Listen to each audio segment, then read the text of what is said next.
Assalamualaikum warahmatullahi wabarakatuh. Bismillahirrahmanirrahim. Alhamdulillahirabbil alamin wassalatu wassalamu ala asrofil anbiya'i wal mursalin sayyidina Muhammadin wa ala alihi wa sahbihi ajmain. Asyhadu an la ilaha illallah wahdahu la syarikalah wa asyhadu anna Muhammadan abduhu wa rasuluh. Allahumma shalli wa sallim wa barik ala sayyidina Muhammad wa ala alihi wa sahbihi wa man tabi'ahum bi ihsanin ila yaumiddin. Hadirin yang bukan Allah SWT yang saya hormati, terutama Bapak dosen dan teman-teman PJJ, PAI, UIN, SSC, Nurjati Cirebon. Izinkan hari ini saya menyampaikan sebuah ceramah berjudul Moderasi Beragama, Jalan Tengah yang Paling Maslahat. Pertama, yang perlu kita pahami adalah moderasi. Moderasi beragama adalah sikap atau perilaku di tengah-tengah, tidak ekstrem kanan, tidak ekstrem kiri. Maka ada konsekuensinya. Karena dia tidak di kanan, tidak di kiri, maka dia punya konsekuensi untuk memahami apa yang di kanan dan apa yang di kiri. Dia punya konsekuensi untuk paham kutub kanan dan kutub kiri. Dia bukan spesialis kanan, dia bukan spesialis kiri, tapi dia tahu kanan, dia tahu kiri. Artinya apa? Artinya orang yang moderasi itu tentu dia punya pengetahuan yang luas, baik dari sisi yang ada di kanan dan sisi yang ada di sebelah kiri. Dia tahu apa yang dipahami ekstrem kanan dan dia tahu yang dipahami oleh ekstrem kiri. Maka moderasi beragama dia harus bisa melihat dari kedua sisi, kemudian dia bersikap di tengah-tengah. Itu sesuai perintah Allah Subhanahu wa taala, wa kadzalika ja'alnakum ummatan wasata litakunu syuhada'a 'alan nas wa yakuna rasulu 'alaikum syahida. Dan demikian pula kami telah menjadikan kamu wahai umat Islam umat yang wasaton, pertengahan. Litakunu syuhada'a 'alan nas, agar kalian menjadi saksi atas perbuatan manusia, wa yakuna rasulu 'alaikum syahida, dan agar Rasul Kanjeng Nabi Muhammad SAW menjadi saksi atas perbuatan kalian.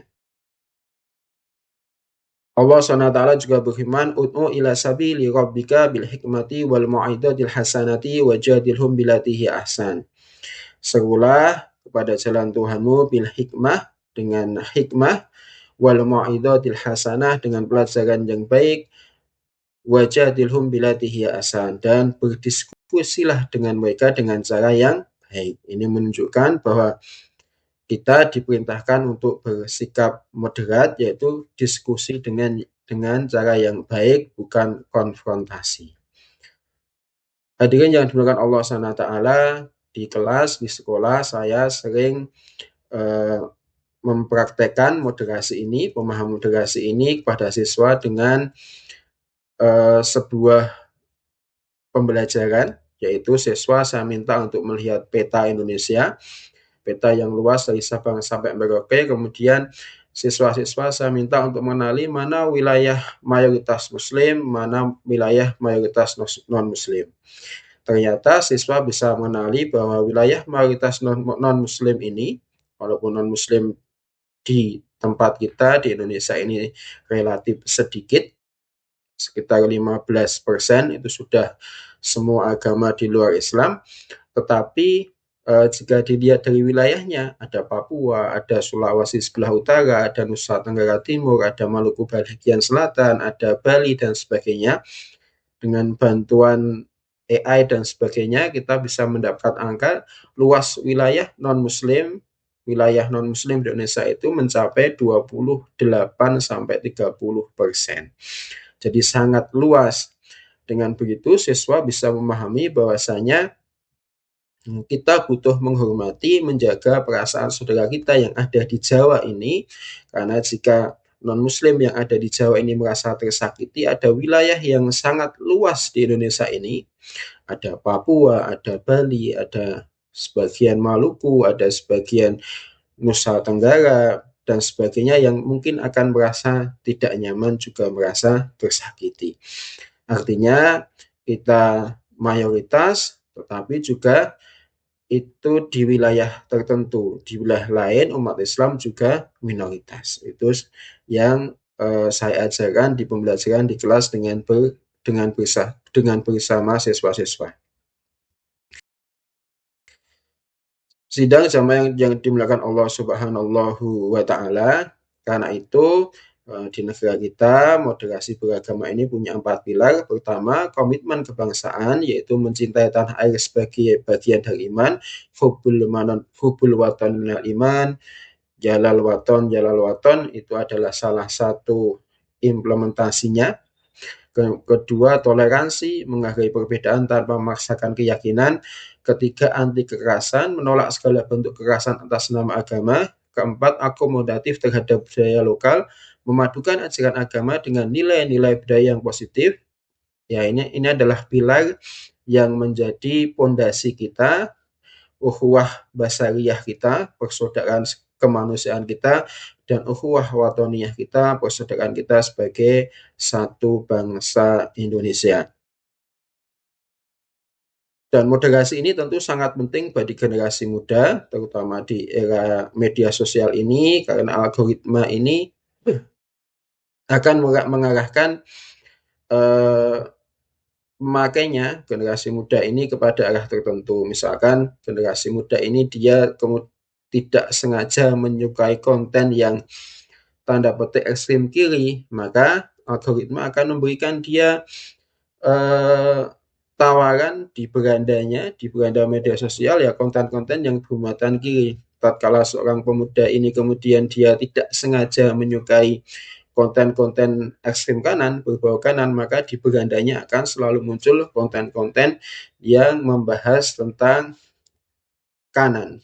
Maka kita harus paham ini, sehingga kadang-kadang generasi muda ini dengan pengetahuan yang terbatas, maka dia bisa terjebak dalam tindakan-tindakan, pemikiran-pemikiran, bahkan aksi-aksi yang sangat ekstrim.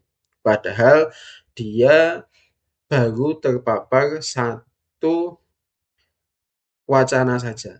Jadi kalau kita bisa memberikan wacana yang lebih banyak, seperti tadi, moderat itu dia harus tahu kanan, dia harus tahu kiri, sehingga dia bisa berdiri di tengah. Maka dengan memberikan banyak paparan materi kepada generasi muda, apapun itu, maka insya Allah generasi muda kita akan bersikap moderat. Karena itu jalan tengah yang bisa, yang sepatutnya akan menjadi maslahat bagi negara, bangsa ini, dan kehidupan ini. Seperti misalkan seorang kiai atau seorang ulama yang dia mengerti musik, maka dia akan lebih bersikap objektif, moderat dengan tradisi-tradisi yang ada. Atau seorang ilmuwan yang dia suka membaca novel, maka dia akan lebih bersikap hormat terhadap jenis pengetahuan di luar bidangnya. Jadi sekali lagi moderatisme ini dibangun dari akumulasi pengetahuan lintas bidang yang kita miliki. Semakin luas apa yang kita pahami, semakin luas bidang disiplin yang kita baca, maka insya Allah kita akan semakin moderat, akan semakin memilih sesuatu itu sesuai konteks zamannya. Ini seperti yang sering dikatakan oleh Profesor Dr. Kiai Haji Said Akhil Siraj, bahwa orang moderat itu, orang yang bersikap tasamuh, tawazun, iktidal, dan sebagainya itu, kata beliau, pasti orangnya cerdas, pasti pandai, pasti butuh belajar, butuh kecerdasan yang lebih. Karena dia butuh pengetahuan yang jauh lebih kompleks untuk jadi moderat dibandingkan orang yang memilih jadi ekstrim misalkan. Karena apa? Untuk pilih jadi ekstrim ya dia hanya butuh satu sisi pengetahuan saja.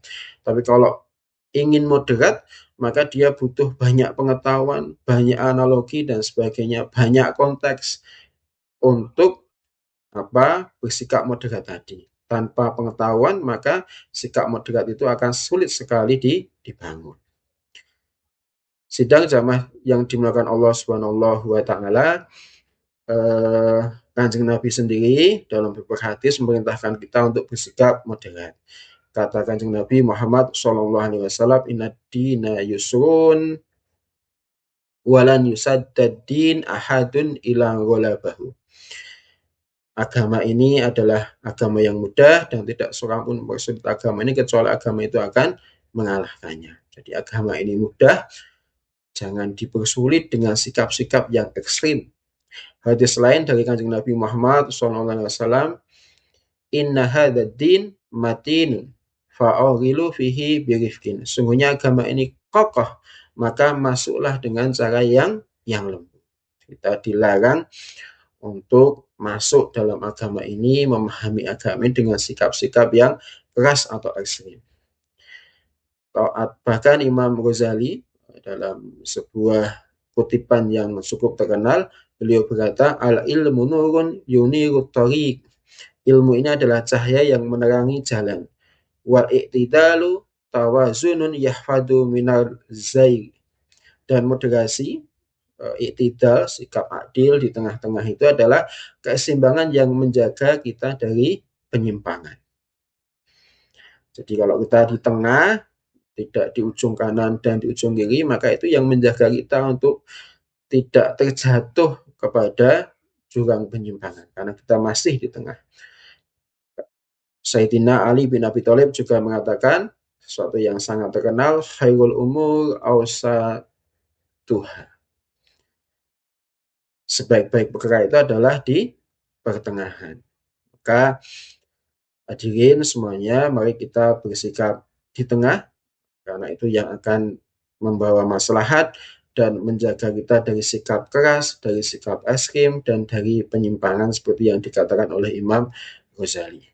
Contoh yang paling nyata dalam kehidupan kita adalah misalkan umat Islam di Bali, dia ikut menjaga ketenangan saat hari nyepi. Dia tidak menyalakan lampu berlebihan, menahan keluar rumah, dan sebagainya. Di Jawa mungkin yang paling terkenal adalah sahabat-sahabat Banser. Mereka bersedia menjaga gereja untuk dengan satu tujuan, memberikan rasa aman kepada umat Nasrani.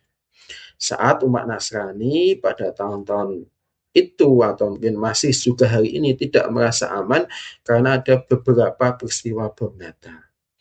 Sahabat-sahabat Banser hanya ingin memberikan rasa aman, memberikan jaminan, memberikan garansi bahwa umat Kristen diterima dan boleh dilindungi, bahkan dilindungi untuk melaksanakan agamanya, melaksanakan perayaan Natalnya dengan aman. Atau mungkin acara halal bihalal, lebaran yang tentu dulu diistihadkan oleh para kiai-kiai kita, bahkan kiai-kiai NU seperti Kiai Haji Wahab Hasbullah, tetapi hari ini acara ini sudah bergeser menjadi acara budaya, acara nasional. Ya, semua agama mudik, semua agama bermaaf-maafan, semua agama merayakan, ya, semua agama bersilaturahmi, saling mengunjungi dan sebagainya. Atau seperti peci yang saya pakai ini adalah dulu istihad para kiai sebagai identitas santri, tetapi karena banyak tokoh nasional yang memakainya, pemimpin nasional yang memakainya, kemudian dia bergeser menjadi identitas nasional. Semua agama, beberapa tokoh agama non-muslim juga memakai peci hitam ini. Sesuatu yang dulu diistihadkan sebagai identitas budaya umat Islam, kemudian menjadi identitas budaya nasional semua agama. Dan disinilah pentingnya moderatisme, sehingga dengan ilmu, dengan banyak paparan analogi, referensi, dan sebagainya, kita bisa membedakan mana budaya, mana ritual keagamaan. Mana yang dulu memang istihad budaya, mana yang istihad ritual, mana yang kebudayaan, mana yang zikir. Jadi memang ya peci, ya kemudian baju koko, lebaran dan sebagainya itu memang istihad budaya, dia bukan ritual keagamaan seperti berbagai macam bentuk zikir dan sebagainya. Maka wajar kemudian peci, lebaran dan sebagainya ini kemudian budaya yang kemudian diterima lebih luas lagi, bukan hanya umat Islam, tetapi diterima sebagai budaya nasional. Contoh lain moderatisme adalah kisah yang paling terkenal dari ulama kita, tabi'in Al-Imam Hasan Al-Basri. Ada kisah yang sangat populer, beliau bersabar tatkala beliau tinggal di bawah, kemudian di atasnya itu ada rumah seorang non-muslim, dikatakan Yahudi, kemudian airnya menetes ke bawah ke rumah beliau, maka beliau bersabar.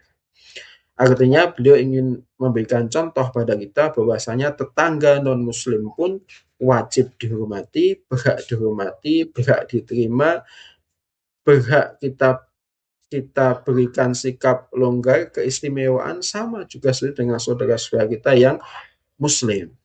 Bukan berarti yang muslim kemudian kita istimewakan, kemudian yang non-muslim kita beda-bedakan. Tidak seperti itu. Maka dalam kemanusiaan, bertetangga dan sebagainya, Imam Hasan Al-Basri ya sama. Dia tetangga kita, dia berhak diterima, dia berhak diberikan keistimewaan, keistimewaan secara pribadi dari Hasan Al-Basri.